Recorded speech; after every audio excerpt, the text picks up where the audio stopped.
bloodsuckers. As you walk through the valley of the shadow of hell, Join us! you will realize that there is something ahead.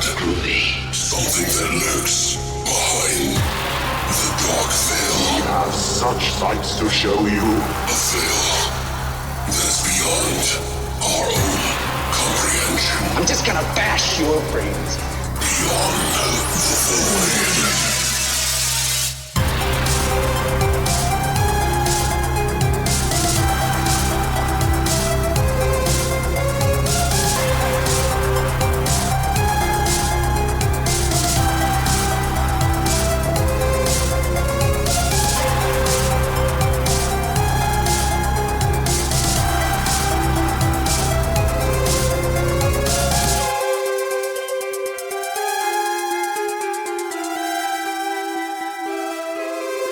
What's up, guys, and welcome back to Beyond the Void Horror Podcast. That's right, it's episode 165, and this week we're going to be talking about two anthologies full of shorts that are surrounded around not just this holiday season, but just all holiday seasons. I guess all the different types of holidays throughout the year. So I didn't even realize that one of these was like that as well, and we just picked this one. It was an accident. Yeah, it was like an accident. We picked Holidaze from 2016. And Holiday Hell from 2019. Yeah, it just came out. So we're going to be talking about that, plus doing our horror shots, and we have a giveaway to give away. The December box. Yes. Well, technically, it's our second one of this month, but... Well, we were late with November. Yeah, because we didn't do anything in November, but... So we're going to pick another winner. So if you guys don't know, we have a emailer that we do. It's called the VIP Club. You can go to longlivethevoid.com and sign up for free. All we ask is, you fill out your information and don't put it in the spam box, because if you do, then it just automatically takes you out of being a subscriber. So if you haven't done that, you should be good, and you should be in this list that we're going to pick from here in a second. So do you want to help me do the honors? Yes, I'll tell you when to stop. Okay. All right. Just tell me when. Stop. Slade. So congratulations to you, Slade. I hope you're listening. We'll be, of course, hitting you up to let you know about it anyways ahead of time. So, but I'm going to go ahead and write you right now. Congratulations. So, yeah, congratulations, man. We'll send you out a box full of goodies. I hope you like the movies. I'm sure he'll get back to me because, he's been listening for a while now, but very cool guy. So congratulations to you. Congratulations. Now keep in mind, guys, if you want to win one, we're going to do one next month in January. Okay, it'll be in the middle of the month. We usually do it around the 14th or 15th. So we'll contact you through your email. If you haven't signed up, all you got to do is go to longlivethevoid.com, go to the VIP Club section, or it's on the front page as well where you fill out your information, and then you're entered. You just put in your email. Yeah, well, you got to put in where you live your and everything, yeah. So not your address, just the city and state, I think. So how are you, Christina? What's going on? I'm okay. How are you? I'm great. Doing much better now. He got his TV, so I don't exist anymore. That's not true. I've just been trying to fine tune it, because you know how it is when you set up your entertainment center. You want to get it just right so that you never have to fuck with it again. No, you keep fidgeting with it, like, oh, it's not right. Then you fix it, then something else breaks. It's all your fault. I'm just used to it. I have to fix everything, so I can't stop. Yeah. But yeah, it looks really fucking nice, though. You like it, right? It's nice. Yeah, you like it. It's a TV. I don't know why you downplay it. I'm not downplaying it. It's a TV. We have two. We have 3 TVs, Alex. She doesn't know the difference. She can't see the difference of the 4K. I just don't care. It's a nice TV. I like it. You like it a lot. You spend all your time. She just doesn't want to admit that she likes it. All your time with the TV now until you get bored with it. So this is all just a jealousy thing because I'm rubbing my dick against the side of the television. Yeah. It's jealousy. That's not where the Ethernet port goes. Oh, it's disgusting. That's disgusting.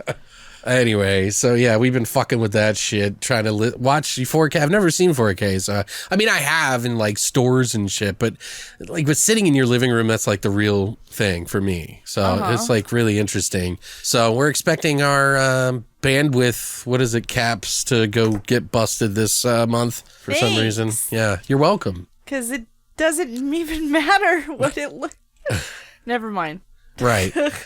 You hear that, guys? If you just get old film, like from 1920 or whenever the first fucking, I can't even think, whenever the first reel of fucking film was ever made, just stomp on it, scratch it up, and then put it in the reel, and it'll just look the same as a 4K TV. So I have a question. So now that you have a 4K TV, what about getting rid of your VHS? Because VHS looks like crap. So I don't even know why I didn't say that it looked like all crap. this VHS.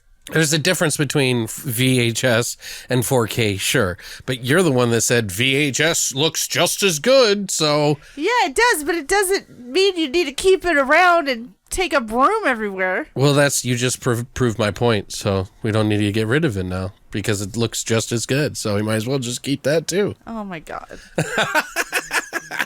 You're out of control. Anyways, I think it might be that time... Oh, shit. Horrorshots!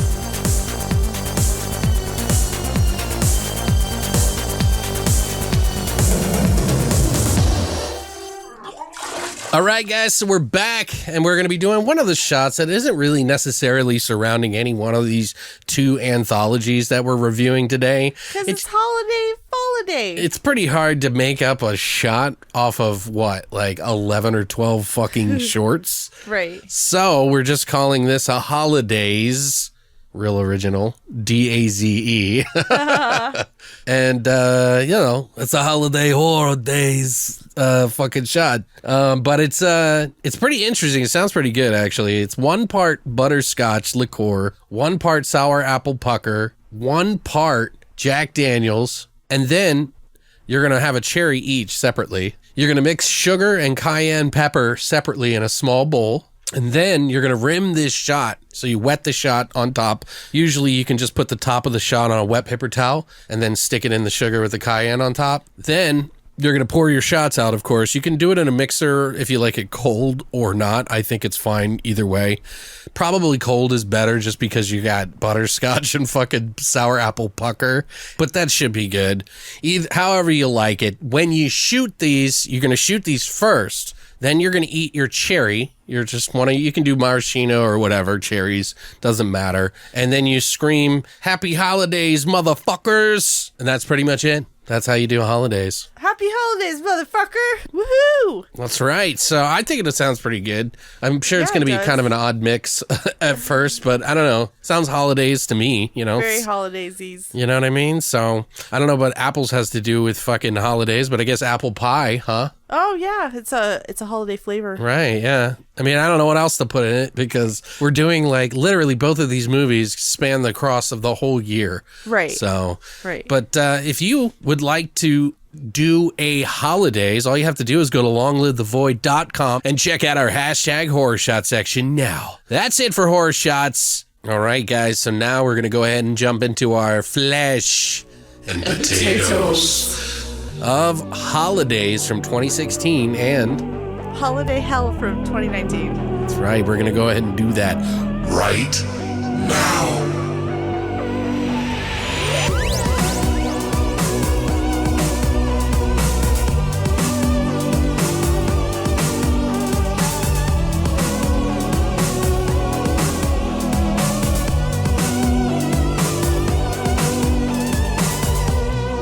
All right, guys, so we're going to, of course, kick this off in chronological order as to when they came out, because I like to do that for whatever reason. Unless it's like such a bad movie, I'll save that for the end, but it kind of works out this week.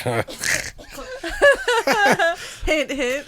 But so we're going to kick it off with Holidays from 2016. This is on Netflix, guys, so if you haven't seen this yet, we won't spoil anything, of course. We're just going to kind of talk generally about anthologies. Anthologies are a kind of a weird thing to talk about. It's like reviewing wise. Right. So you kind of just we're going to be very general about it. We'll give you our general thoughts and whether we think it's worth watching. And then when we get into our spoilers and trivia, we'll get into more of each of the segments in it. Individual, yeah. Yeah, we're not going to go on and on about each and every single one. No. But we'll kind of give you a gist of some of the fun stuff that was in it so that if you have seen it, you can recollect or whatever. But just want to let you know moving forward. So essentially, Holidaze is an anthology feature film that puts a uniquely dark and original spin on some of the most iconic and beloved holidays of all time by challenging our folklore, traditions, and assumptions. Assumptions. Yeah. So there's a lot of directors in this. I'll just name them off and then I'll just go through them. So I'm going to go through a kind of list of the directors that were in this and who helped write and direct it, I guess. Not so much the stars in it, unless there's somebody in it that was really notable. But for one of the segments, the first segment is Kevin Kolsch did a segment in this. He's the guy who directed Starry Eyes, Pet Sematary reboot, Scream TV series. Plus, it looks like he'll be directing Mama 2, which, if you remember, is the first one was directed by Annie Muschietti, who did all the It Chapter 1 and 2. Wait, yeah. So this director directed... Is going to be directing and has directed part 2 of Mama. And he did the segment in this. Yeah, it's called Valentine's Day. Oh, really? Yeah. That was him? Yeah. I would have never known. He also has a partner that he works with in all the movies that he's directed and written, and that is Dennis Wedmeyer, who co-directed all the movies that I just mentioned. Plus, he also is working on the same movies as well. So they're like a director-writer team. That have come to fruition. Also has director-writer Gary Shore, who was the director for Dracula Untold. He's also working on some movies called The Zero and an untitled movie called Queen. It's a Queen Mary film. We don't know what the name is, actually, I should say. Queen Mary, like the ship? Yeah. Oh. So Gary's in there. We also got, he did the St. Patrick's Day one. We got writer-director Nicholas McCarthy, who did The Pact, At the Devil's Door, and The Prodigy. He did Easter. We got writer-director Sarah Adina Smith. She's directed Buster's Malhart, The Midnight Swim, and Room 104. She did the Mother's Day episode, or segment, I should say. Oh. There's also Father's Day, which was written and directed by Anthony Scott Burns, who has been a second unit direction on the In the Tall Grass on Netflix, the Stephen King movie. Help me. Sorry. Also a movie in post-production that he's working on called Come True. I'm not sure what that is. Is that a porno? Also, we have Halloween, the segment in this one that was written and directed by Kevin Smith, obviously the director of Clerks 1 and 2, Dogma, Red State, Tusk, and many more. His daughter is in this movie, or in this segment too, so Harley Quinn. Mm-hmm. Also, we have another segment called Christmas with writer-director Scott Stewart, who directed Priest, Legion. He's also an established producer for films like Dark Skies and the Dominion TV series, which also this stars Seth Green. Oh, that makes sense. Also, we have New Year's segment, which is directed by Adam Egypt Mortimer, who is the director of Daniel Isn't Real, which I'm looking to probably do a review on and put it up on YouTube or something.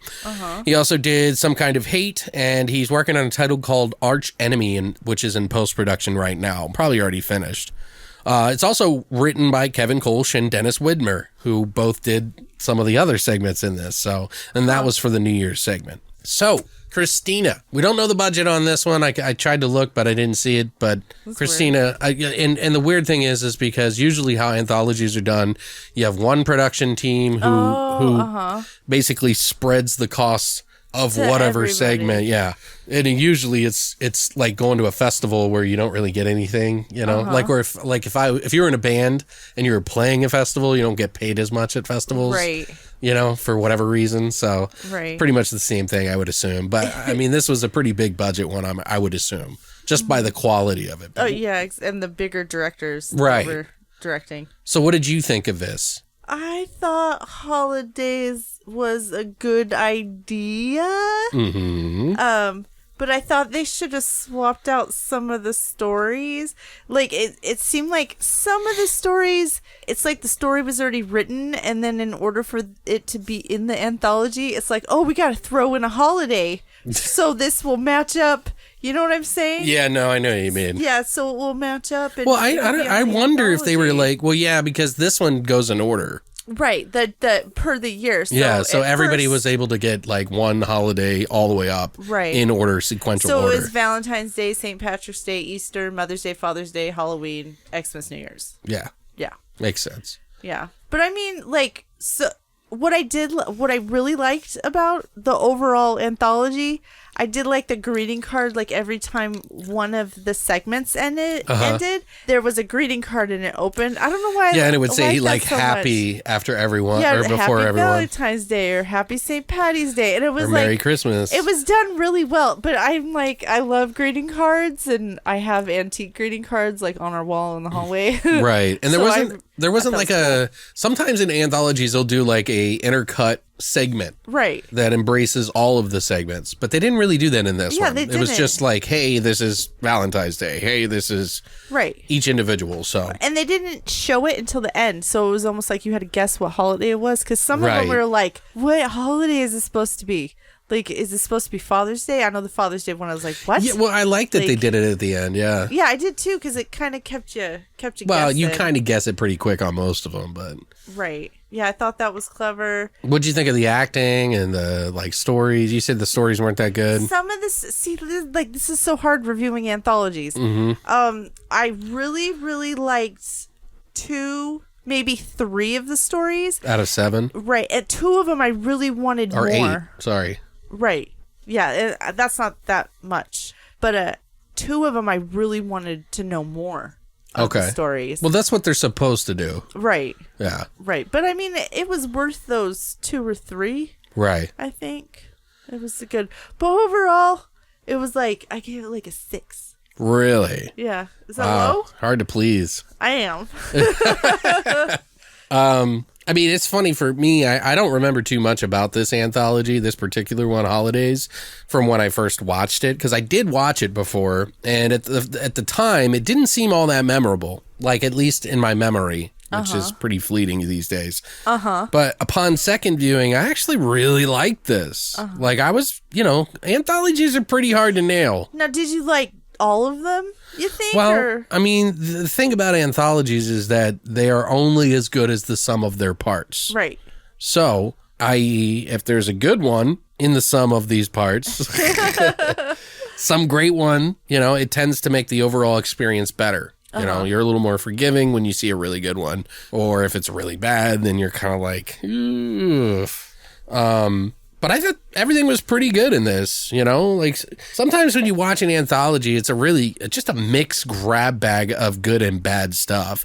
And this, however, seems to have like the continuity and like feel and vibe for each of them. They all kind of melded together, including the music and like the score work and stuff. So they wanted to give it like this feel. And I thought that they all worked together, considering that there's this many people, big names working on it, that want to put their own stamp on each of these segments. I thought it flowed pretty well together. I wasn't like disappointed.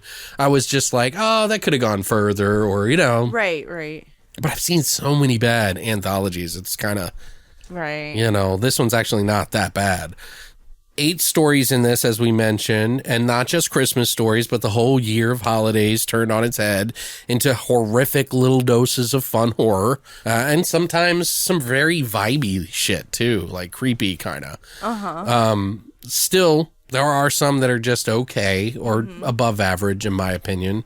I still think it's pretty damn good, though, and awfully fucking weird sometimes. A couple of those were like, what? Yeah, the Easter segment comes to mind right away. That's a pretty unsettling one because it's kids and freaky shit. Yeah. And that one kind of pushes the boundaries a little bit. And I thought that was actually kind of good because, without spoiling it, they basically put a twist on Easter, Bunny, and Jesus, and the whole Christian celebration and pretty much just come on a Bible for it. I mean, it's pretty fucked up. You pretty much summed it up right there. But it's pretty cool too. Like I don't know. Like I think if it was too long, it would be bad. Oh yeah. But this is just like the right kind of format for it. It was weird. Yeah, I liked it though. I thought it was fucking creepy. Right. But I won't say much more.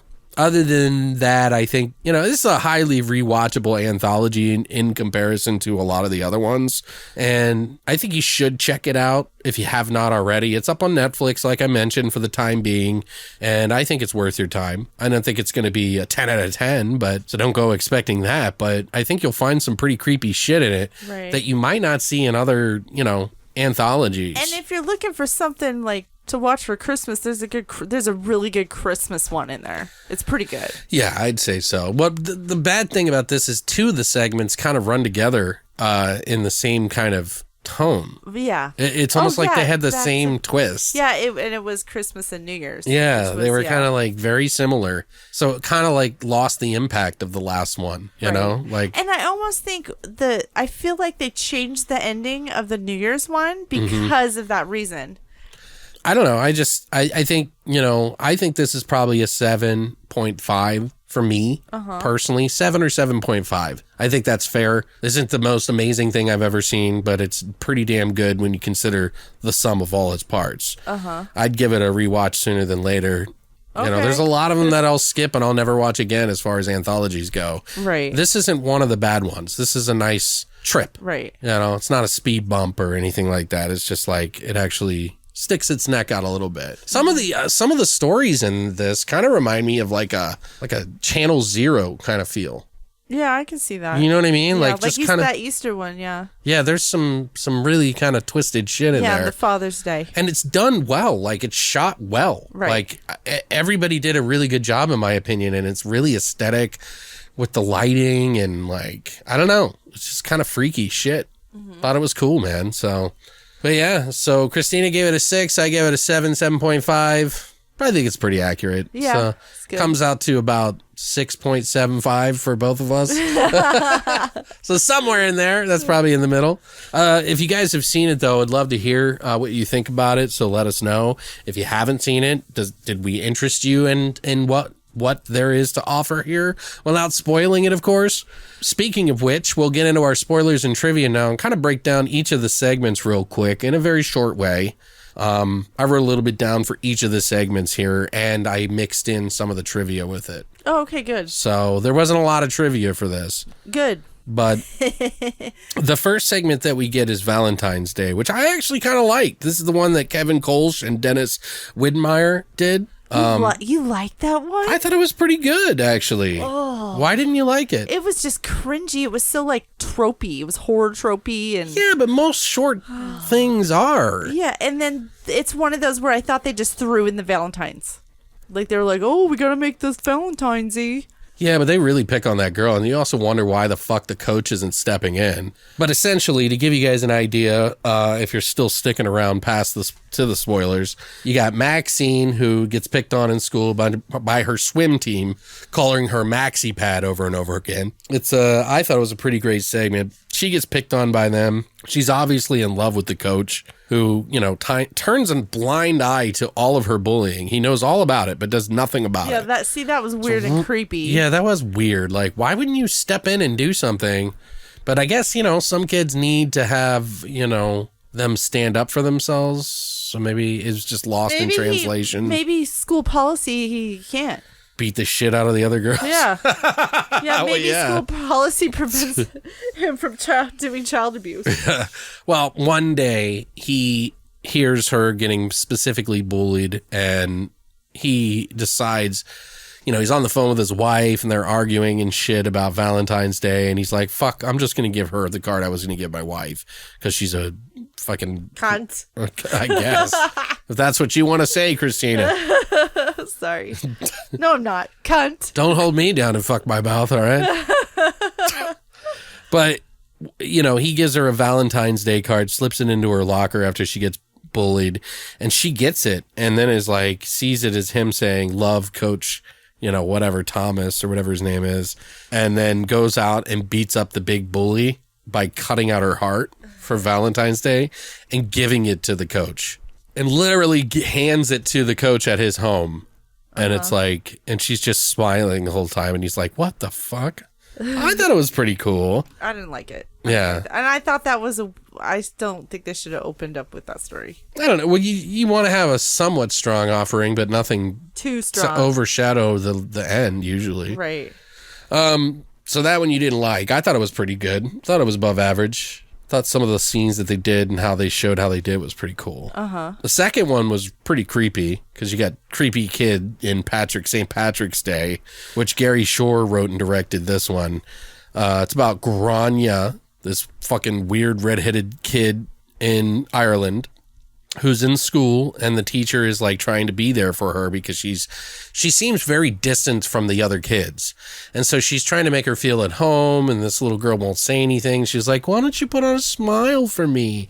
And then she's like, and then she finds a note and it says, I'll only smile if you wish for your heart's desire. And it's like, okay. And then she makes a wish to have a baby, apparently. And you find out that it's a fucking snake. A snake baby. Yeah. And the kid's like haunting her, and like she even slaps the bitch for fucking one time. And then she just turns and smiles at her all fucking soulless and creepy. I was wondering if that was a real like Ireland folktale. Yeah, they shot it there. It well, is. I know but is it an actual like folktale from Yes. the olden days? That segment references a Norwegian folktale called The Lindworm Prince. Right. Also known simply the Lindworm. Okay. Apparently there's a bunch of different versions of the folklore, or folktale, I should say. The version anthologized in the seminal Asborgensen and the Moe collection, that's apparently where it comes from, is the most popular one. The folktale tells of a queen giving birth to a snake creature, and when the creature is born, it flees into the land. When the creature grows up, it becomes a prince. Oh. So they turned it and twisted it into there. Which Cool. This one was really good, actually. Yeah. It went some places that you're like, what the fuck? And then she was pregnant with him for like 2 years. There's a lot going on in this short. Yeah, there was. There was a lot. There's a lot to offer. It wasn't simply creepy child does creepy things to creepy adult, but the lady who did the actress, yeah. she was really good. She was really good. The child was really creepy. Even the baby snake was cute. The weird thing about this short is that they end up at Danny Zuko, who happens to be some... Oh, yeah, I forgot. He's like the devil or something like that. That's And he weird. had sex with her when she was like asleep. And that's how she got pregnant with the snake. Yeah, but Danny Zuko, for those of you who don't know, he's the character in Grease. Yeah, we had to look it up because you're like, that's familiar. Yeah, But John we can't- Travolta character. Yeah. So in Grease. It's funny. Like, what the fuck? There was a lot of tension and vibe in this one. Yeah. It gets a little silly at the end, but I thought it was cool. Yeah, it was cool. The third segment that we're going to talk about is Easter. And this is the one that fucking blew my mind when I first saw it. I was like, what the fuck? This one is the one that is directed by Nicholas McCarthy. It's essentially about the Jeester Bunny. That's what I call it. That was awesome. It's like this egg rolls into the house of this single mom and her child, who this child's obviously missing her dad and he's dead. And she's wishing for her dad to be back. It gets kind of weird and sexual too at one point. Yeah. Twice, actually. The mom lays back on the bed and she's all rubbing her legs, all sexually. Yeah, that was weird. Like she was waiting for the Jeester Bunny to come lay an egg inside of her or something. Jeester Bunny. But this egg rolls into the house. The door opens by itself, the sliding glass door, and it rolls into the house. The girl was like previously saying, will Daddy be back? Will you ever bring Daddy back for Easter so I can celebrate it with him? And she was like, I think she tells her, yeah. Yeah, well, He'll be back. What happened is the mom was standing over when she was going to sleep, and she was like, just everything will be like how it was last year. Yeah, and then she said, oh, is Daddy gonna be here? Yeah, like, ooh. Yeah, I was like, guess not. Poor choice of words. Go to sleep, bitch. May your tears comfort your guide into sleep. But yeah, this egg rolls in, a little chick, like a chicken, baby chicken, a chick pops out and kind of morphs into a fucking man bunny that's like part Jesus and part Easter bunny. All flesh, no hair. Jeester Bunny. A Jeester bunny, exactly. But it's fucking weird. She sneaks out, sees him, and she thinks it's the Easter bunny, but she's scared because he's being weird. You see him hold his hand out, and you see like the holes that Jesus had in his hand when he was on the cross, and that's what it was. Yeah, the little chick. I'm sorry. Yeah, the egg cracks. You don't really see what happens, but then he comes out, and then he shows his hand, and the Easter little chick comes out of his fucking hole in his hand. Yeah, his crucifixion wounds. Like, what the fuck? It's weird. Then he hears the little girl in the hallway and he runs at her, cutting her off before she can get back to her room. And then he like makes her fucking finger his spear wound in the side of him. That's the notorious spear wound that the fucking Romans stuck into Jesus. And he's like, oh, and his weird, fleshy, creepy Easter bunny face. It was weird. That was really uncalled for. Yeah. Most of it was. It was really like, ooh. I think they could have done better with this idea, but anyway. It pleasures him greatly. Let's just say that. Probably the creepiest, most blasphemous short in this bunch. Yeah, definitely. Did you like the way this one ended? I didn't like the ending. I don't even remember. Well, it. she gets killed. Yeah, takes because over. she sees the Easter bunny. She's like, I won't tell anybody. I won't tell anybody. He's like, doesn't matter. It's too late. You're gonna take over my position now. Yeah. You're gonna be the Easter bunny. And it's like, You're what? gonna be the Easter And then she's like, well, am I able to see my mommy ever? And he's like, no, you'll never see her again. And then you see her all like morphing into a fucking girl Easter bunny. I thought that was stupid. It's weird. That ruined it for me. Maybe there's some deeper meaning, but I thought it was creepy as fuck. So the next short is Mother's Day, and this is where the girl gets pregnant with a child every time she has sex. Remember that? Every time she has sex, she gets pregnant. Right. And this is directed by Sarah Adina Smith. She was like, even in the beginning, she was like, but do you use protection? She was like, yeah, like 2 or 3 each time. Yeah, 2 or 3 condoms and birth control. Because essentially what's happening is she's going into the doctor and looking to get an abortion because she keeps Again. getting, Yeah, again. for like the 10th time. Yeah, or I think it was more than that. I think she said like 20. Yeah, so like it was kind of a like, you know, even the nurse was like, that's a bit much. So she like offers her to get some help outside of the place. The doctor's sister. Yeah, the doctor's sister who has this like spiritual retreat or whatever. up in the Joshua trees. Forest or whatever. Yeah, Joshua State Park. In I don't California. know. Well, they basically do ayahuasca nude and dance around with a bunch of ladies. Looks like a fucking witch's coven or something. The retreat is actually for people or for women who are who have infertility. Infertility. Yeah. Yeah. So she's like the queen because she's allowed to have women, and they basically hail her as like the woman who's going to give birth to the second coming of Jesus or something. Yeah. Or maybe something darker, but I think it could be both because they drug her and keep her there for months on end. And she tries to get away, and this girl chases after her, and they're like, don't hurt her. There's the baby. And she falls over and busts her stomach open, and a fucking demonic arm comes out of her stomach. So I'm wondering if she'd not fallen over, it would have been God, like Jesus. Oh. And because she fell over, it was like a demon. I don't know. Because they mishandled it? A little bit too deep. Because the guy who had sex with her, I think, was a demon. Wasn't he a demon? I don't know. Yeah, it was kind of weird. Yeah, it was weird. They're having a little nude woman soiree with the one dude who's like apparently banging them all. Trying to get everybody pregnant. Yeah, he's the fucking rooster of the fucking hen house. Fucking flopping his dick around. I didn't like that one. It was a little weird. Yeah. I wasn't a fan. The next one's Father's Day, which is Anthony Scott Burns' movie. Or short, I should say. It's about a woman teacher who receives a Happy Father's Day package with a tape recorder and a tape. And she's like a teacher. You hear her on the phone talking about her students or something, right? Yeah, I have to grade papers this weekend. Yeah. Like, I don't know what grade or whatever, but I don't think it really matters.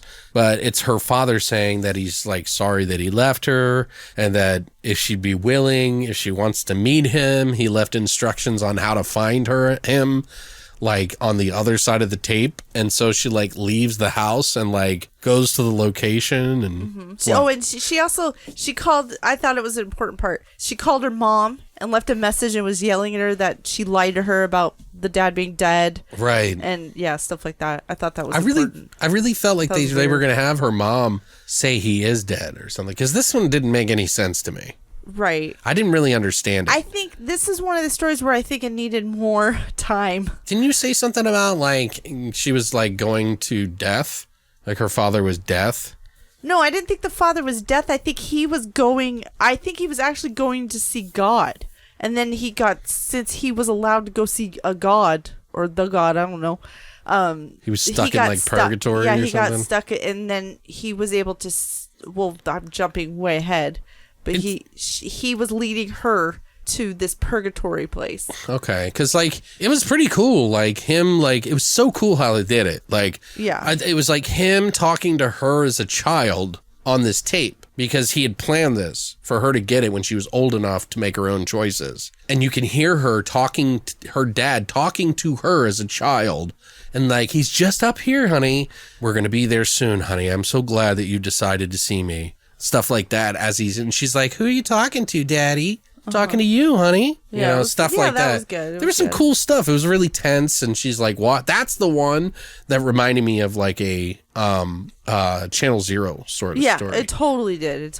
You know what I mean? Because that just had that vibe and that feel, which was really done well. But how it ends, I was just kind of it was. This one needed more time, right? And this was one of the ones where they just threw the holiday in. Yeah, I think. Oh, it's Father. It'll just be Father's Day. She sees a man in a chair in this doorway of this abandoned, busted up house. He's all dead and old, and she crosses this line of salt. Did you notice that? Yeah. And then disappears. Yeah, and that was it. It's okay. I don't know. The mom, and they did show her cell phone, and her mom was calling her. So right. And I thought it was going to be nice. They were going to play the message and be like, he's been dead for, he really is dead. I never lied to you. Yeah, he died when you were 5. What are you talking about? Where are you? Something like that would have been cool. But I don't know. I still like that one. And then there was the 6th segment, which was for Halloween. This is the one Kevin Smith did with his daughter, which is just kind of a weird subject to tackle, and putting your daughter in it. Yeah. That was the first thing I thought. I was like, really? Kind of weird. And then I think this the first movie he put her in? No. No. This came out in 2016. Yeah. I think she was in Tusk. When does Tusk come out? I don't know. I didn't do that deep of digging. Okay. I'm not a Kevin Smith. Anyway. Yeah, anyway.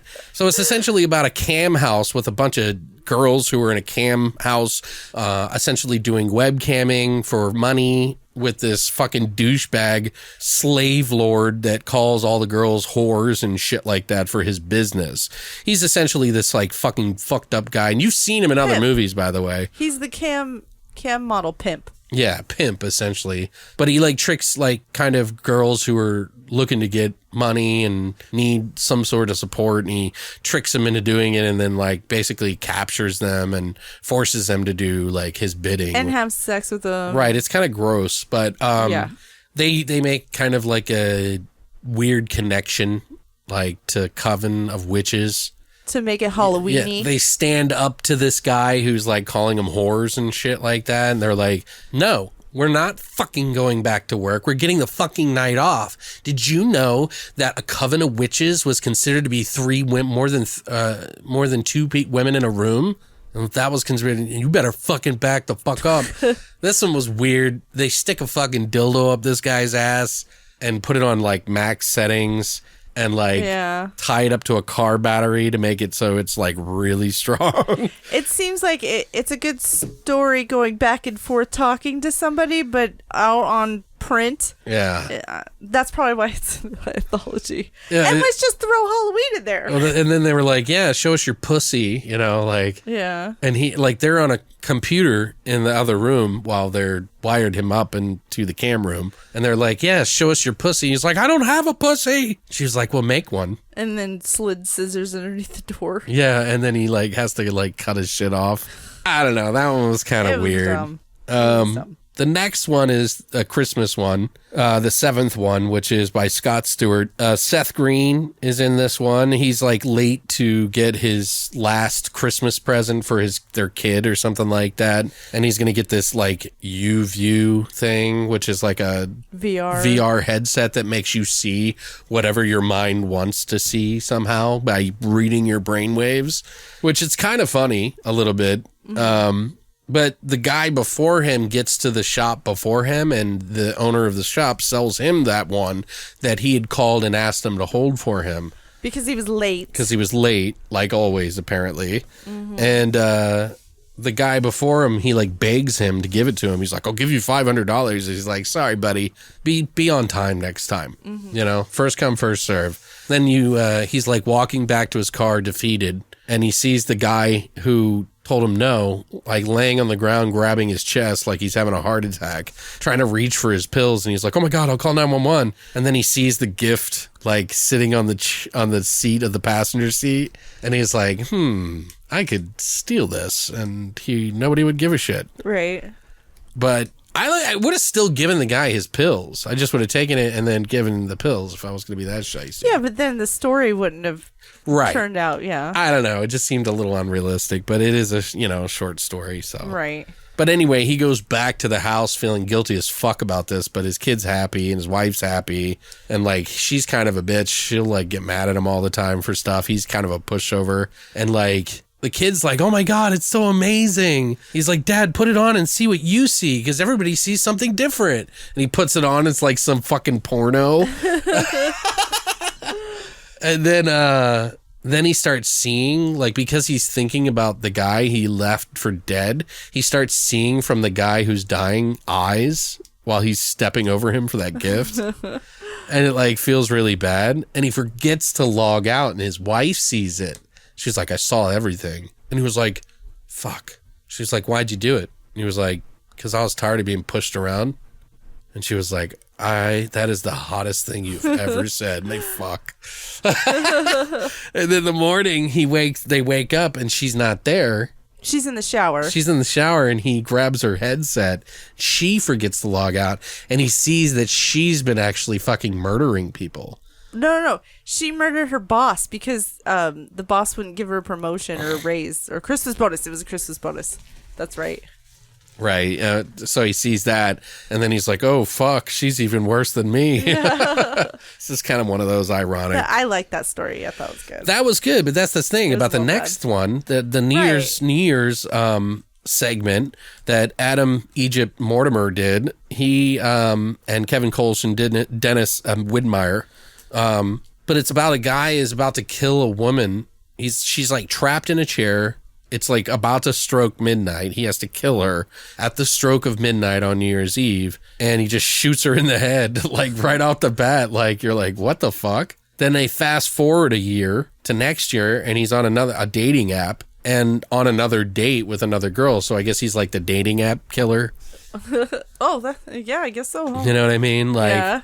And then he's got, dude, did you notice his fucking teeth? Yeah, like, I noticed Jesus. his teeth. They must have coated that with like syrup or some sort of syrup or something. Oh, it was like, they're brown, like coffee stained brown, like dark brown. It was gross.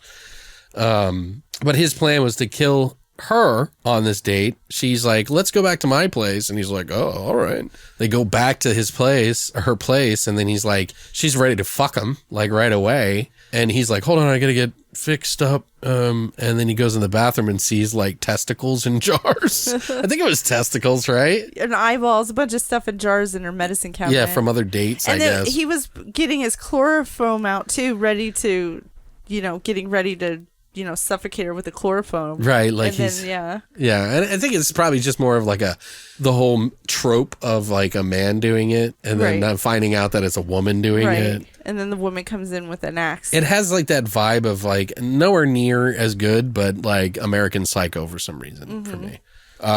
See, and I thought it would have been cool if...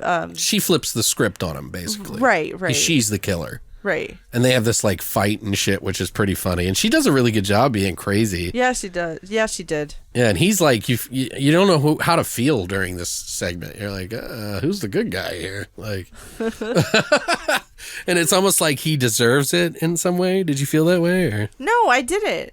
Okay. Because I felt like they both were gonna, like they found the one, like they should be together so they could murder people together. But it didn't turn out that way. Yeah, this one was okay, but it lost the punch because of the one before with Seth Green. Right. By the way, I forgot to mention Seth Green and Claire Grant, who were in that short.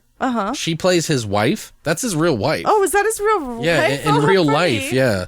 That must be cool to do. Yeah, I guess so. I didn't know, but I thought that was interesting. I was like, what the fuck? But yeah, that's pretty much the whole fucking thing there. Yep, the end. I like the Easter Bunny one. I like the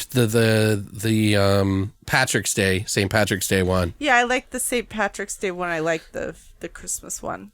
I mean, that was a good one too, for sure. Yeah, the Christmas one was pretty fun. Yeah. But I don't know. Like, the G-ster Bunny is just something I've never seen G-ster before. Bunny. Yeah, They like, don't there's- even use that term in the movie. Doesn't matter. That's an But Alex term. I thought they were all pretty decent, like for a movie, like I thought it was pretty decent for an anthology. So like there wasn't any that were just like blow you out of the water, but they were also pretty good. Like they were done well at least, so. Right. But we do have another anthology that we're going to be talking about, and that one is Holiday Hell from 2019. Right. Where can you watch this one on? Is it on Amazon Prime? It is on Amazon Prime for free, or if you have the subscription to it, yeah. And it is from Uncorked Entertainment, and they do a lot of distribution. They pump out a lot. Yeah, they do. They do, but if you're trying to look for it, you can't find it. Yeah. That's why I'm mentioning it. So, on Christmas Eve, a woman enters a curiosity shop looking for a last-minute gift. There, she meets a mysterious shopkeeper who is played by Jeffrey Combs, and he tells her these horrific stories behind 4 objects in the shop. As he weaves tales of killer dolls, witches, and psycho Santas, the woman senses she might be in danger. She has until midnight to choose her gift, but will she choose wisely? So, And it's funny too because like I keep thinking about when you were doing research for the interview of Jeffrey Combs that he did this part, and the guy was like, "So, how did that come about?" And he was like, "Well, the great way, the greatest way." He's like, "My agent told me about it and said, hey, I got a job." It was like, ooh, awkward. yeah, that whole interview. You could tell that it kind of seemed like he wasn't that interested. But it's also kind of a weird question to ask somebody. Right. But, sometimes there are stories of how these movies come about. You know what I mean? Right. But this obviously didn't have a very big Jeffrey Combs twist. Yeah, on it. He did do a good job, though. Yeah, well, of course. Yeah, he did a good always job. does on all of his movies. Well, yeah, he's got that certain air about him. But, you could tell this was like a one and done quick thing. You know? Right. So anyway, this anthology, it's the narration of, which I like. It's 4 objects. Mm-hmm. So the first one is a doll face, and that is directed by Jeff Feigl. And he actually, I think this is the only thing he's directed, because he usually does cinematography, and he's an electrician, and he does makeup, and he's done movies, camera work on a movie called Safety Not Guaranteed. Oh, okay. From 2012. Darkest Night from 2013. Safety Not Guaranteed is pretty good, actually. Is it? Yeah, I've never I think it's the heard of one it. where he's like a time traveler or some shit. Oh, weird.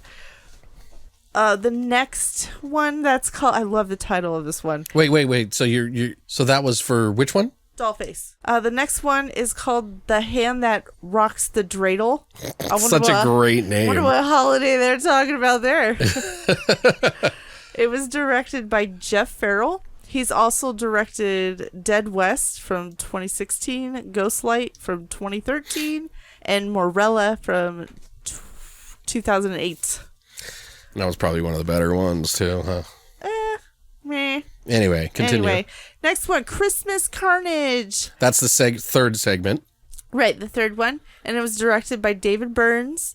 He's also a cinematographer, and he's a sound guy. Mm-hmm. So he's worked on films like The Follower from 2009 and Dead West from 2006. Oh, we have that movie. Oh, Actually, did we? I Is think it one of good? our friends actually worked on that movie. Oh, there you go. Yeah. That's funny, because actually the next segment, the fourth one, which is called Room to Let, that was directed by Jeremy Burge, and he also helped out in that Dead West movie. And he also directed a movie called The Invoking from 2013, and he produced a movie called Hunting Grounds Okay. from 2015. Okay. Did you find a budget on this at all? I or- did not. I Okay. did not find a budget on this, and this anthology doesn't even have a rating on it. That's weird. Isn't it? Yeah, I would assume it's an R, but Yeah, exactly. But what did you think about this anthology. Jeez, I mean, this one's pretty spotty for me than good. You know, it's a bit sub-average with some decent names in it. Obviously, those are the hook, the bait, so to speak. Right. Seeing Jeffrey Combs obviously is great. I didn't think it was like the most amazing role he's ever done or anything. They even have Joel Murray in this one, and he's kind of a mixed bag sometimes because he kind of plays it so straight sometimes. Mm-hmm. Like I've seen him in like that one movie where he like kidnaps that girl. It's like God Bless America or something like that. It's kind of a funny movie if you've not seen it. I always think of him in Scrooged. He definitely plays the like downtrodden guy pretty well. Totally. But it just this one suffers from poor dialogue and acting probably the most. Some of the stories are just okay. Yeah. All of them actually, most of them are below average or just okay. Right. But they're not exactly, executed well to begin with. So, as I've mentioned with the other anthology before, it's the sum of all its parts. Well, those parts really are bland. Yeah. And this one to me. So, I mean, I have seen worse, it's not, if you watch anthology films, you'll find probably 8 out of 10 are like, meh. You know what I mean? Because it's big ideas for low budget. Sometimes it's cool. Sometimes it's not, you know.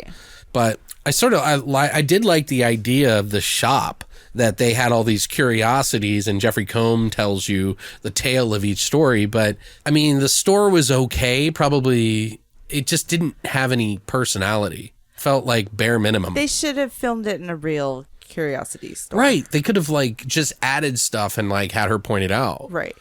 I don't know. This one it felt like you were walking into not like a curiosity shop, but like a mall. Like fucking thing, like it just right. It just didn't feel right to me, but it was. I did like the floor. Anyway, sorry. The floor? Yeah, you didn't notice the black and white floor. Yeah. Sorry. But it was kind of an interesting choice to use that as their like main story that kind of unfolds all these other different short stories. But these short stories needed to be shorter. Yeah. They were way too long and they didn't need to be. Mm-mm. And I think they could have like benefited from doing like one more short and it would have been a much better, maybe even 2, honestly. I don't know. It just didn't have the air or the tension or any kind of vibe going for it. Minus one episode, which wasn't amazing at all, but still far better than the rest. And that's the one with Joel Murray. Mm-hmm. But I don't know. That one was fun. It's just been done before. Right, exactly. So it's been done a million different ways. Right. But, it's still fun to watch that specific one go down anyway. Right. Because that's just what you want from it. And you want to see what difference it's going to be. Yeah, but this one really does suffer a lot more than it actually entertains me. I honestly would say 3.5. Oh, wow. Out of 10, maybe 4. Yeah. But yeah, it's not it probably more so 3 or 3.5, honestly, because I don't think I'd ever go back to this one. No. When you see Holiday Hell, you're like, yes, another one. And it's like so disappointing. Yeah. And I'm sorry. I'm not trying to put anybody down in their efforts or whatever. Maybe it just didn't happen like they wanted it to, Right. Maybe they didn't have the money they wanted to make it work. This might have been their first attempt. I don't know. So, I mean, they were just like, we want to do something, so let's just do it. Most anthologies will take risk with their directors. There's usually people in the industry that have like a, right. They are interested in that kind of stuff. They're like, hey, you want to give it a shot? Right. So I don't see anything wrong with that. No. And some people may find its schlockiness fun, but it just, for me, was not even the right kind of schlocky. Right. There was like, we'll talk about it in the spoiler section, but the first segment right off the bat had some lines in it that I was like, oh my God. It was bad. It was pretty bad. It was really bad. I mean, we laughed, but right. At it. Right. And maybe that's what they wanted. I don't know. Maybe that's what they wanted to do. What about you, though? I'm kind of in agreement with you. I probably thought it was worse. But I like the concepts of all the individual stories. They just weren't done well? Right. It was poorly executed. I think they had a good idea with the curiosity shop and telling the different stories. And it made me think of it made me think of Zach Baggins in his haunted museum explaining, telling the stories of his haunted objects. Because right. I always have to throw, Ghost Adventures and whatever, whenever I can. But that made, then I... Ugh. Well, he's probably one of the best things about the movie. Oh, Jeffrey Combs? Yeah. Yeah. And one of the segments kind of remind me of Puppet Master a little bit, but not in the best way. Right. So I really felt the whole anthology didn't even need to be centered around the holidays. Mm-hmm. It could have just been a regular anthology. Yeah, it was almost like a topical. Yeah, it really was. And it had it was very... Especially in this one, it had a lot of tropes, a lot of horror tropes. Well, the two of them, actually, I take that back, because two of them were very holiday-centric. But the other two were like, meh. Yeah, but I mean, you could have taken, for example, with the one with the doll in it, it could have been any doll. Right. It could have been Well, anything. we don't get into that. We're not. But overall, I gave this a 3. Yeah? Yeah, I mean, I would go down to a 2. Yeah, you would never touch this again, really. No, I'm never going to watch it again. Yeah. But, I do appreciate, after reading who directed and it made me, they put their best foot forward. Yeah, I mean, I don't know. There could be a lot of different reasons why something just didn't work, right. But it wasn't like the worst thing I've ever seen. I definitely have seen a lot worse anthologies than this. Right. But I don't know, man. There's nothing that really stuck out other than the Santa one. I would have liked to see oddball holidays. Yeah, I don't know why nobody does that. Like they Yeah. could, but you would need someone that just writes like really well to like really Right. incorporate that. If you're going to do a holiday thing, you should have each of the segments really like hammer Right. home that fucking holiday thing. Right. Like in my opinion. I want a 4th of July. Like That's this, not the Purge. This compared to the other anthology that we watched makes that one look like Oh, yeah. Well, yeah. pure gold. Right. You know what I mean? So, well, I mean, we are going to break some of these down into our spoiler section. So if you guys don't want to hear that and you want to skip over and, we'll catch you next week, that's fine. But if you want to hear it out and just see what we think about some of these things, that's fine too. But here's your warning. So, did you want to go through each one of these? Oh, me? Like I did? Do you have it written down? Yep, I don't have I have everything written down. You do it because you did it. Do it better than me. I'm Okay. sorry. So Christina wants me to do the kind of breakdown for it a little bit. Because she didn't write everything down. And Alex is very good. Oh, whatever. As everyone knows, he's excellent. As he's cursing my name in his head. Because over thorough about it. Yes. Really what it is, she didn't write it down. Well, no, that's not true. I did write it down, but I'm not as descriptive as you. Okay. Because I have a business mind. I don't have a. You're very. Well, that's why I write it down because detail oriented, and I'm very shorthand. Okay. Well, for segment 1, we have Dollface, which is the Valentine's Day holiday episode or segment, and this is by director Jeff Vigil. This is a really, really rough start to this anthology film. I don't know why they started with this. Bunch of kids go to a house where tragedy befell a family to celebrate Valentine's Day. Which is really weird, let me tell you, because they're old enough to be in college. Uh-huh. And they're like all hanging out together, which I guess it's like one of those misfit, Thanksgivings kind of thing. Let's go hang out with my friends on Valentine's Day. But everybody they're all assholes to each other. Like Yeah, complete all of them. assholes, not even in like the good way. Right.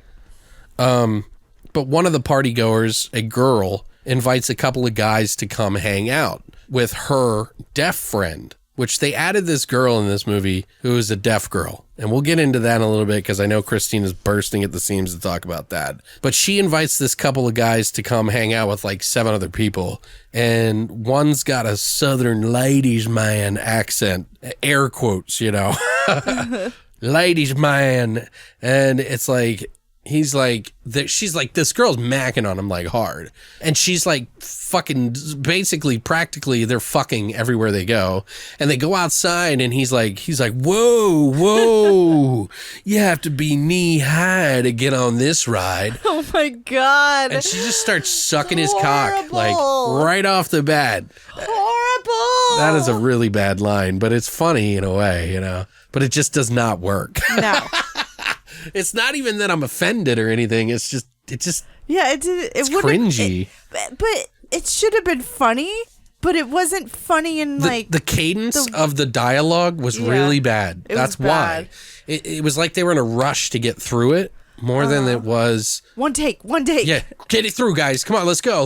We only have like, so many minutes. Right. But like, it just felt like the jokes were coming too fast for it to be even have an impact. Right. So, do you want to talk about the deaf girl? Oh, okay. I did appreciate them putting a deaf girl in this movie. My sister teaches sign language. Right. It's a good twist to have totally. And inclusive, so that exactly. like, it makes it spices it up. So they're sitting there, talking back and forth to each other, and obviously she could read mouth. Yeah. But as the people she's talking to are talking, the deaf girl's rolling her eyes. And turning away. Yeah. Like doing the whole teenager thing. And I'm like, how does she know what they're saying? Like, yeah, I know. She does. You can't know what they're saying if you're rolling your fucking eyes, you idiot. It really pissed me off. It really did. It was a rushed thing. Yeah. I'm saying, like, she wasn't terrible at her role. No. But her timing was way off with those things. Right. Like, that's totally just off. Something you think about, like, when you're going to do this role. Yeah. Like, you roll your eyes, and maybe she was instructed to do that. And yeah, you're right. It was an overthought, like somebody didn't think it through. Right. But yeah, it was really kind of bad. It was bad. It was blinding. Horrible, Alex. Sorry. That's horrible. But apparently the deaf girl's friend is sisters with the killer in the house who wears this doll mask. It was her sister. Was not creepy in the least. No. The doll mask, no. Yeah, so this girl's face is all fucking jacked up under this doll face, but they don't even fucking show her face. Right. Until the very end. Yeah. So she just looks like a normal girl with a mask on. Right. And it's not even creepy. Right. It was just like, oh, killer, neat. Yeah. Oh. There was no tension, no nothing. They did include, like a lesbian scene where, of course, the girl's trying to hit on the other girl, which, again, inclusive, but it was almost like topical. It was topical. Yeah, it wasn't like they did anything with it. Yeah, like it was just in there for the sake of in there. Right. Unfortunately, and I'm not trying to shit on this movie. I'm just trying to explain. Oh, I am. It's shitty. This doll face was shitty. Yeah, that was not a good first foot forward. You know what I mean? No. But yeah, so essentially you find out that the deaf girl's best friend brought her here, but then it's like she's like, well, don't, we killed all these people for you because they're all terrible and you're not. Okay, well, why is your sister wearing the doll mask trying to kill the deaf girl to begin with? She's like, that's why she kills the doll face girl because she was attacking her. Yeah, like that doesn't make any sense. It didn't make any sense. It was just like so glad when it was over. It's like, okay, what else do we have to watch? What else is this bitch gonna pick out the shop? Well, and the second segment is the Hanukkah one, and this one's called The Hand That Rocks the Dreidel. That's a great name. It really is, and it's by Jeff Farrell, but they don't even tell you the name of the short until the very end of weird. To the credits. So I really think they could have added that in there to kind of like get you excited for what was going to happen. Exactly. Like I kind of thought it was interesting, but this one's the one that I was kind of excited for because I was like, ooh, a killer doll. Like this could be good, know? And they actually do a decent job with it, but it's nowhere near the level of like quality of like Puppet Master, but it's a decent attempt. But they have this kid who opens up his last Hanukkah gift, and it's an old doll made by a rabbi in Germany. It's like this old one, like obviously that made it through the fucking war, the whole fucking war and shit. Yeah. And so there's like obviously this mystique about it, and it's actually a pretty cool looking doll. Like they did some good work on it. Right. Like, I thought the doll looked good. Right. There was nothing wrong with the doll. A lot of the movements, they just kind of like moved it. They just kind of moved its head. They're like, oh. Which, kind of reminded me of like Puppet Master, like the whole quiet thing where they just nod their heads and stuff. It wasn't really a creepy doll though. Did you think it was like a creepy doll? They could have made it creepy if they would have shot it a certain way, but I don't know. It just didn't work out for me. But But anyway, this kid's parents leave him with a babysitter for the weekend on the last day of Hanukkah for whatever reason. You would think that they would spend that together, but okay. Anyway, babysitter basically turns out to be some sort of robber who's casing his house for the past 3 months. And she's like trying to find out when they're leaving so that she can like rob them blind. And the kid overhears her plan because she's on the phone with her douchebag boyfriend who, how tropey he is. Oh. And God, he just, I don't know what to say like that. So the boyfriend was in the car talking to the girl. Yeah, and he was getting a blowjob while he was talking to the girlfriend who he was going to rob the house with. Right. It was terribly done. Yeah, it's almost, and it kind of has a moment there in the movie too where the doll has a scroll come out of the box that he was in because the kid gets locked in the bedroom with a lock on his side, by the way. Oh my God, that bugged the shit out of me. Right, so just unlock the fucking door, kid. Right, like that's like a goof on their part. Yeah, like they picked a door that had like a fucking, like he could unlock the door at any point in time. Yeah, because what she did was the babysitter was locking him. I don't even think there was a way for her to lock it on that side. Well, they had a key, and I don't even think there was. They just like showed her moving a key, like moving her hand, like she was using a key. Like, and then he was like, "Oh damn it! I don't know how to unlock this lock. I don't know how I'm gonna get out of here."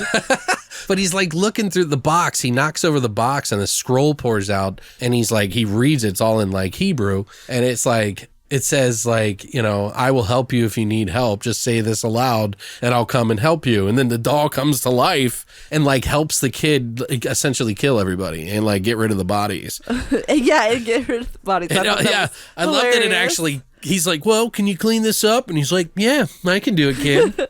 And then they just show the body getting dragged. Yeah, they put it out in the car. So funny. It was kind of cool. The one thing that was really cool in this segment is when like the babysitter is freaked out because she gets her Achilles heel cut. Oh yeah, that was gross. And she falls down. Oh no, I'm sorry, but before she does this, she stabs her boyfriend in the neck. Oh yeah, because she thinks there's an intruder coming in the house, and she accidentally stabs her douchebag boyfriend in the neck, and that was kind of cool. Yeah, that was kind of cool. But then she gets her Achilles heel cut and falls down the stairs dead, and then the doll drags him out to their car. And the parents come home after that night, like it was like 3 days later, and they come home and they're like, what happened? He's like, nothing. Had a great time. I don't know where they went, blah, blah, blah. And it was like a smile.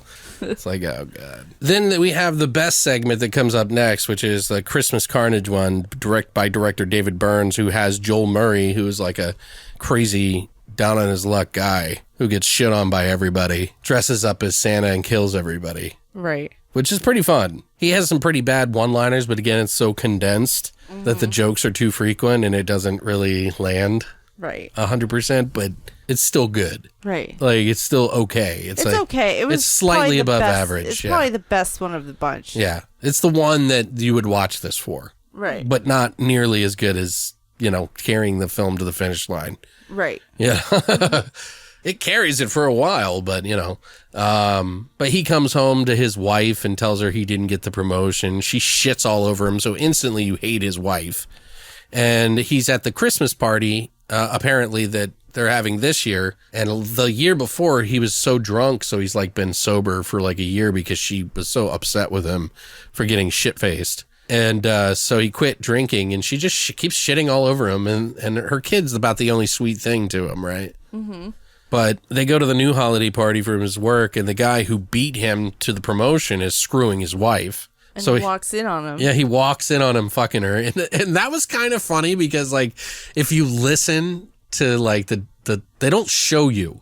Right. Show him until later, but when he first initially walks in on him, you hear him like, he's like, yeah, that kind of hurts, but that's okay. It's good. You hear that, like, I forgot about that. Yeah, part. It's like, that in the when they were doing that, he was like, just go for like 5 minutes, like you're having sex, and I'll just use the best parts. And then they added it in over top of his scene. You know what I mean? Looking in the door. So, but it was funny. That part is just funny to me. Right. But this is where he kind of snaps because, like, earlier in the short, he's at work and he doesn't get the promotion, but his boss is really nice to him. He's like, you're a hard worker. Sorry you didn't get the promotion, but he has something you don't have. And here's some pills that we're going to be working on and testing out. I need you to do some marketing for this. If you can, here you go. He gives him the pills. Which were Tic Tacs. Yeah. Essentially, yeah, they really were. And they didn't even hide it. Like, he opens the pill bottle and pours them onto the counter, and they're like, Tic Tacs, they make that noise. Tic tac, tic tac, Tic on the tac, thing. tic tac. Yeah. And then he put the damn pills in his mouth, and he started chewing on them While like drinking. fucking Tic Tacs. They sounded like Tic Tacs in his mouth. It was like that bothered me. I don't know, whatever. It just, like I was like, at this point, I was already over it. You know what I mean? But like, I was just like, let's just see some carnage. But he gets shit-faced at the local bar and like gets kicked out because he takes these pills while he's drunk. And I mean, the guy probably finishes 3 bottles of fucking liquor in the whole time. But anyways, he sees the hardware store across the street and he's like, good opportunity to grab some fucking tools and kill people. Because he kills a guy out back of the bar, the bartender. The bartender. Yeah. The Rob Zombie wannabe. Yeah. he kills him out back and you see like the him smacking his head with the bat, which is kind of funny. Yeah. Funny. Sees the hardware store, gets a fucking Santa bag full of like fucking murder weapons and goes to work and starts killing everybody off while fucking like goes on a joke spewing puntastic hardware using killing spree. It was puntastic, wasn't it? It was very puntastic, but it was punishing to my ears as well. But it was fun enough. Yeah. But yeah, and that ends how you would think it ends. He just wanders off, doesn't he? He doesn't die or anything. I think didn't they say he got hit by a car? Because when you go back to him narrating the story about how he got the Santa suit, he was saying, I think he got hit by a car. Oh. And then he died. I think I was taking too many notes at that point. No, because he got the Santa suit for the shop from the mortuary. Okay. Which the blood stains on it didn't match because like he killed all these people, but his suit is like completely clean. Pretty much. It just only had a little bit of blood on the white fur. Right. Well, he kills his wife too, right? Right. That was the last scene. Yeah. It's like, oh, hey, sorry, honey. I know your mom's, you love her, but she's dead now. Right. Anyway. So then the last segment, which is the one that ties all the segments together with Jeffrey Combs, where he's the shop owner and everything that you've been seeing throughout the whole fucking anthology. He's telling the story about this girl's ring, who she's been trying to find something for her sister this whole fucking time. And he sees this moon and the star ring on her finger, and he's like, oh, I've seen you before. And then he's like, I've seen that ring before, because he had sold it in the store, because you find out later he killed her sister. Mm-hmm. And she's coming back to bring her back to life. Because he also had the sister's skull. Right. What was the whole story that they go back to? It gave me a headache. But they went back. A girl stays at like a bed and breakfast place where she like pays to live there in a small town with a husband and wife in the country, and the whole town is like weird and like Children of the Corn vibe, or what is that other one, where it's just the whole town is fucked up and weird. Right. And something's up. Castle Rock. Yeah. Very much. Yeah, right. Very much.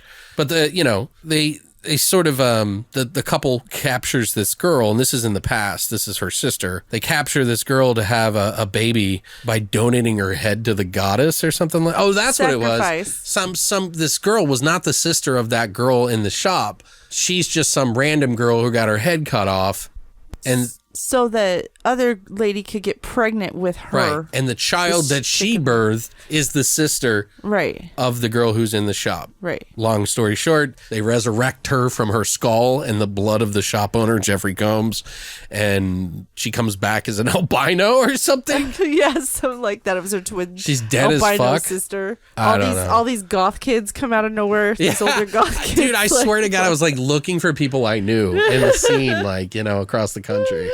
I was like, there's got to be somebody that I know in there, you know what I mean? And I think the guy with the top hat, looks really familiar. He does. He did look familiar. I don't know. He was just that standard. It's totally goth and industrial punk kids, you know, Like, and that was totally our scene. So it's like I feel like that I guy can relate, man. I swear to God, he looks really familiar. But I mean, that was cool. But yeah. It was pretty. Meh. Yeah. It was not a good ending. Yeah, it wasn't a good ending. They shouldn't have. They just should have like, oh, I'll buy this, and then they shouldn't have done all this culty, sacrificial, resurrecting. It just shit. didn't put a bow on it. It just kind of like kicked it out the door and said, "Hey, hopefully this gets to its destination." Like, and it somehow happenstance made it onto fucking. And then what did this have to do with the holidays? I don't know. Like that's what It was Christmas Eve. Yeah, it was Christmas Eve. Actually, it was the night before Christmas Eve because Christmas Eve was tomorrow, and she was like, her family opens up her presents the night before. Oh, I don't know. Yeah. It's their holiday tradition. But yeah, it just is, I don't know, man. Like if you guys have seen it, and like I'm not trying to shit on it or anything like that, but maybe there are some people that have a stomach for it. For me personally, it's just after watching Holidaze, it was like a complete like winner in my opinion. Like right off the bat, I knew. I was like, yep, this one's going to be a little bit hard to sit through. It has its moments, but yeah, have you guys seen these movies? I mean, the one just came out, so like I said, you can watch Holidaze on Netflix right now, which I highly recommend, and you can watch Holiday Hell to see if I'm full of shit or I suck or whatever. It's just our opinions, Right. It doesn't mean that it's true. Everybody has a different opinion, so, hopefully we can kind of give you an idea of whether or not this would be something that you would like, and hey, you never know, maybe you should just watch them anyway, just to support them anyway. Right. Check them out. I think every time you watch a stream of a movie, as long as you watch an hour consecutively, when you reach a consecutive hour, that's when they get paid full on a stream. They get a whole 20 cents? Yeah, when it's like Hulu, Amazon Prime, and fucking Netflix, not fucking Spotify. like these. No. I'm talking about it's not one of these illegal streaming sites. Oh, okay. I see. They don't get paid for that. Yeah, they don't. Yeah, they don't even barely get paid for the streams that they have on Amazon Prime. So, but At yeah. least their work is out there. Yeah. And we're hating it. Yeah. Well, I don't know about hating it. Like I hated Howling 4 and 7. Right. Besides, the one cool scene in 4, which made it a 2. I think it was like a 2 out of 10. And then the fucking Howling 7 was just like a 1. Like I don't know. And you still talk about it. Yeah, I will always. Always. Because I couldn't believe I made it through that whole franchise, but right. And this was kind of a similar experience for Holiday Hell. So, except it was more enjoyable than those two movies. So since we did these holiday movies, yeah, are we taking next week off for the holiday? I think we're going to be taking a week off. Let's see here. Let's look at the calendar, guys. So this comes out on the 16th, and then we'll have off for the 23rd through the 30th, and then we'll come back on the 30th. And do you want to talk about your movies of the year? No, I'm going to wait a week or so into the new year to talk about the movies, because I like to watch all the way up to the buzzer. Oh, okay. You know what I mean? When I do my top 2019. Okay. You know what I mean? I don't want to fucking just shitbag it. Plus, I need to rewatch a lot of them to see where they all fall in line from 1 to 10. From 10 to 1, because we'll do it backwards. But I don't know. I'm going to see if maybe some of the writers want to do their top 10 or 5 picks on the website. So if you guys are interested, I'll try to wrap that up and see if they've got some picks for them. 10 is a lot. And I usually do like runner-ups, like ones that you should still check out even though they didn't make the top 10. Right. So ones that stood out for me and that were kind of on the, I even in my notes, I have it on the fence. You know what I mean? That's what I call them. But they were still notable. But we'll get into that more when we talk about it. But next week we will not be here. We will be returning on the 30th after the holiday because we're going to be spending with our family. Most people aren't going to see it, listen to it anyway. And we might even have a small episode on the 30th too. But, maybe we'll just do one movie. Yeah, that would be great. I'd love to do just one movie. That'd be cool. And then we'll come back full swing, do some movies that I've been wanting to do. We got some new shit in in the fucking mail. We got Amityville, like some movies from Amityville that I've been wanting to do that I needed to finish up, but I had to wait until they fucking came in the mail. They came out in October, but I ordered them with Tammy and the T-Rex. So now I got to wait. But anyway, what's the secret word for or phrase? Geester bunny. Yeah, totally. Geester bunny. Geester bunny. So, however you can spell that, Jeester bunny, Geester bunny, or Geaster. But I was thinking of Jesus, Geester bunny. Yeah, bunny, yeah. Yeah, so Geester bunny. Figure it out. But I would love to hear from you guys. Have a happy Christmas. Yeah, have a very thing. Merry Christmas and a happy holidays to you guys. I hope that you get to spend it with someone, regardless if you celebrate or not. Spend some time with some friends or do something fun. And if not, just listen to our episodes and tell us how awesome we are because, Because you should. Because we love you. Yep. Bye. But anyway, guys, thank you so much for coming by. And as always, Long live the void.